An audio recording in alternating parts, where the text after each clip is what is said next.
Football के सबसे बड़े महाकुंभ फीफा वर्ल्ड कप 2026 का आज 11 जून 2026 अधिकारिक आगाज हो गया है। इस बार टूर्नामेंट की मेजबानी 3 देश मैक्सिको, यूनाइटेड स्टेट और कनाडा संयुक्त रूप से कर रहे हैं। यह विश्व कप इतिहास सबसे बड़ा संस्करण है, जिसमें पहली बार 48 टीमें हिस्सा ले रही हैं और कुल 104 मुकाबले खेले जाएंगे। उद्घाटन मैच मेजबान मैक्सिको और साउथ अफ्रीका के बीच मैक्सिको सिटी के प्रतिष्ठित स्टेडियम में खेला जाएगा। पुणे में आज कांग्रेस जनता पार्टी के कार्यकर्ताओं ने विभिन्न नागरिक समस्याओं को लेकर प्रदर्शन किया। पार्टी का कहना है कि बढ़ती महंगाई, खराब सफाई व्यवस्था और शहरी सुविधाओं की कमी के खिलाफ यह विरोध आयोजित किया गया। प्रदर्शनकारियों ने शहर के प्रमुख इलाकों में रैली निकालकर प्रशासन के खिलाफ नारेबाजी की और अपनी मांगों का ज्ञापन सौंपा। इससे पहले दिल्ली में भी इसी तरह का प्रदर्शन किया गया था। देश के कई हिस्सों में मौसम का मिजाज बदला हुआ है। उत्तर प्रदेश, मध्य प्रदेश, राजस्थान, उत्तराखंड और हिमाचल प्रदेश के कई क्षेत्रों में बारिश दर्ज की गई, जिससे लोगों को भीषण गर्मी से राहत मिली। वहीं उत्तराखंड के ऊंचाई वाले जिलों उत्तरकाशी और चमोली में पिछले 52 घंटों से रुक रुक बर्फबारी जारी रही। बर्फबारी और बारिश के कारण पर्वतीय क्षेत्रों में तापमान में गिरावट दर्ज की गई। मौसम विभाग ने कुछ इलाकों में तेज बारिश, आंधी और बिजली गिरने की चेतावनी जारी की है। वेलकम टू द जंगल का बहुप्रतीक्षित ट्रेलर रिलीज हो गया है। अक्षय कुमार, सुनील शेट्टी, परेश रावल, अरशद वारसी, जगन फर्नांडिस और कई बड़े सितारों से सजी यह फिल्म दर्शकों को भरपूर कॉमेडी, एक्शन और मनोरंजन का डोज देने वाली है। ट्रेलर लॉन्च होने के लिए मेकर्स ने भव्य सेट तैयार किया, जिसकी चर्चा हर तरफ हो रही है। फिल्म का निर्देशन अहमद खान ने किया। भारतीय जनता पार्टी ने उत्तर प्रदेश गोंडा जिले के अध्यक्ष अमर किशोर कश्यप को उनके पद से हटा दिया है। इस फैसले के बाद स्थानीय राजनीतिक हलचल में चर्चा तेज हो गई। पार्टी के नेताओं ने कहा कि संगठन की नीति और अनुशासन का पालन सभी को करना अनिवार्य है।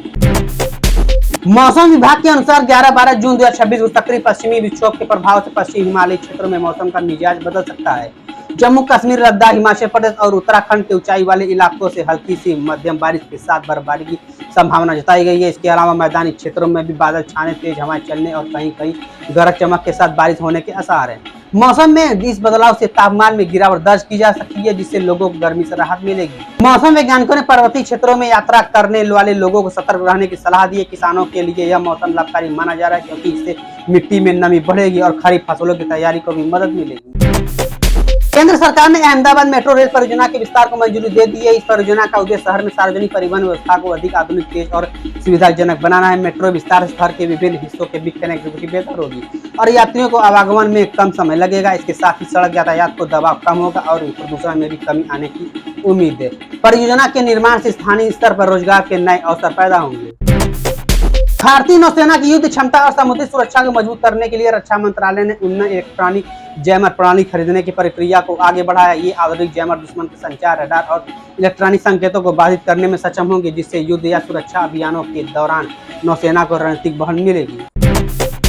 आज 11 जून 2026 को प्रधानमंत्री नरेंद्र मोदी की अध्यक्षता में नीति आयोग की 11वीं गवर्निंग काउंसिल बैठक नई दिल्ली के राष्ट्रपति भवन संस्कृति केंद्र में आयोजित की गई। बैठक का मुख्य विषय विकसित भारत @ 2047 के लिए समावेशी मानव विकास है। बैठक में राज्यों के मुख्यमंत्री, केंद्र शासित प्रदेशों के उपराज्यपाल, केंद्रीय मंत्री और नीति आयोग के वरिष्ठ अधिकारी शामिल हुए। चर्चा के प्रमुख मुद्दों पर रोजगार सृजन, कौशल विकास, स्वास्थ्य, पोषण, उद्यमिता और सामाजिक समानता शामिल है।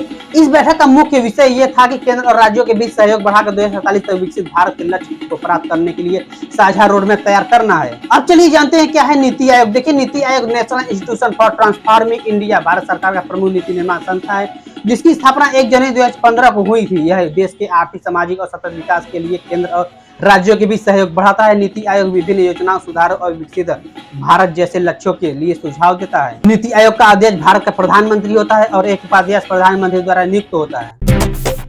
अमेरिका के हमलों के बाद ईरान ने रणनीतिक रूप से महत्वपूर्ण स्ट्रेट ऑफ हार्मुज को अगले आदेश तक बंद करने की घोषणा की है। इस बीच कुवैत ने सुरक्षा कारणों से अपना एयर स्पेस स्थायी रूप से बंद कर दिया। कई अंतर्राष्ट्रीय उड़ानों को वैकल्पिक हवाई अड्डों की ओर मोड़ा गया और कुछ एयरलाइनों ने सेवाएं निलंबित कर दी।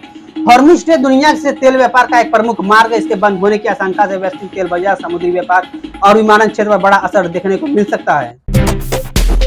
कांग्रेस नेता मीनाक्षी नटराजन ने राज्यसभा चुनाव के लिए अपना नामांकन रद्द किए जाने के खिलाफ सुप्रीम कोर्ट में याचिका दायर की है। कांग्रेस का आरोप है कि रिटर्निंग ऑफिसर का फैसला गलत है और इससे चुनाव प्रक्रिया की निष्पक्षता पर सवाल उठते हैं। रिपोर्ट के अनुसार नामांकन फार्म में तेलंगाना से जुड़े एक लंबित मामले की जानकारी न देने के आधार पर नामांकन रद्द किया गया था। चुनाव आयोग से राहत नहीं मिलने के बाद कांग्रेस ने सर्वोच्च अदालत का रुख किया। वरिष्ठ अधिवक्ता अभिषेक मनु सिंह ने मामले की पैरवी कर रहे हैं। हालांकि 11 जून को इस मामले की सुनवाई नहीं हो सकी और अगली सुनवाई की तारीख का इंतजार करना जरूरी है। अगर ये वीडियो अच्छे लगे तो हमारे चैनल को सब्सक्राइब करना, वीडियो को शेयर करना बिल्कुल भी ना भूलिएगा।